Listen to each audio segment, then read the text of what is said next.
There was a man named Job, righteous man, a blessed man, a man heaven was proud of. And introduced the setting from the book of Job. Shived to heavenly court and loved his family deeply. He was blessed with many children, great wealth and good health. People respected him because he walked uprightly before God. The heavenly meeting. One day, something powerful happened in heaven. The Bible tells us that the sons of God came to present themselves before the Lord, and Satan came among them. God asks Satan, "Where have you come from?" Satan answered, "From roaming throughout the earth." Then God said something beautiful about Job. "Have you considered my servant Job? There is no one like him on the earth, blameless and upright." But Satan replied with accusation. Does Job serve you for nothing? Does Job fear you for nothing? You have blessed him and protected him. Remove your hand, and he will curse you to your face. And here is the powerful moment God allowed a test. God said, "All that he has is in your power, but do not touch him." God was still in control. Satan could only go as far as God permitted the first attack.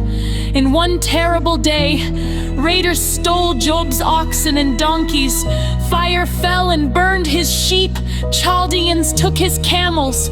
A mighty wind struck the house where his children were feasting, and all his children died.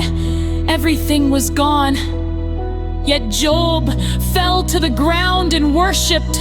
The Lord gave, and the Lord has taken away. Blessed be the name of the Lord. He did not curse God. The second attack. Again, there was a meeting in heaven. God said to Satan, "Job still holds fast to his integrity." Satan answered, "Touch his body and he will curse you." God allowed it but said, "Spare his life." Satan struck Job with painful sores from head to toe. He sat in ashes, scraping his wounds with broken pottery. Even his wife said, "Curse God and die." But Job replied, "Shall we receive good from God and not trouble?" Still, he did not sin with his lips. The friends who increased his sorrow. 3 friends came, Eliphaz, Bildad, and Zophar. At first, they sat silently with him for 7 days. That was good. But then they began to speak, and instead of comfort, they brought accusations. They assumed you must have sinned. God is punishing you. Confess your hidden evil. They spoke from their own understanding, not from the mind of God. They looked at Job's suffering and concluded guilt. They did not know what had happened in heaven. They did not know this was a divine test.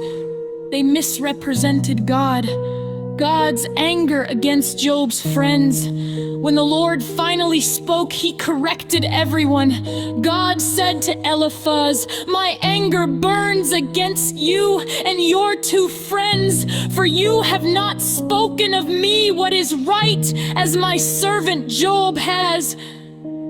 God was angry because they spoke wrongly about him. They judged Job without knowledge. They claimed to defend God but misrepresented his heart. God commanded them, "Bring sacrifices. Go to Job. Ask Job to pray for you."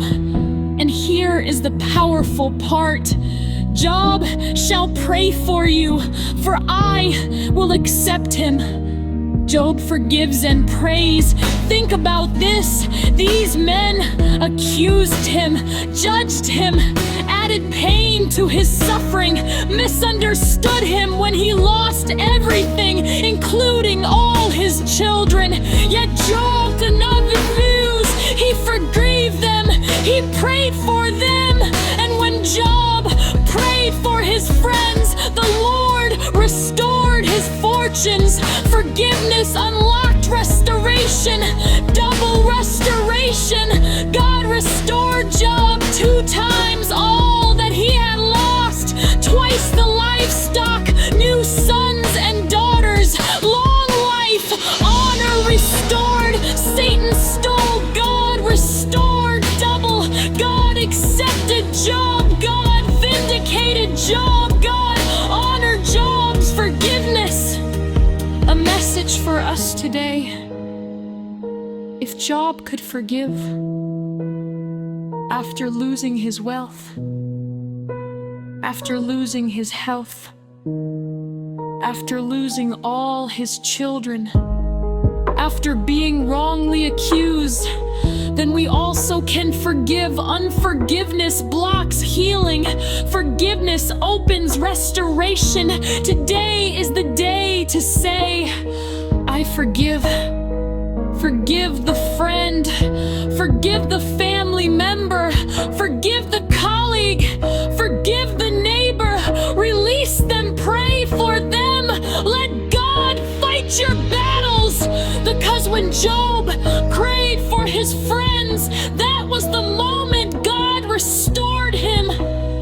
If Job can forgive after losing everything,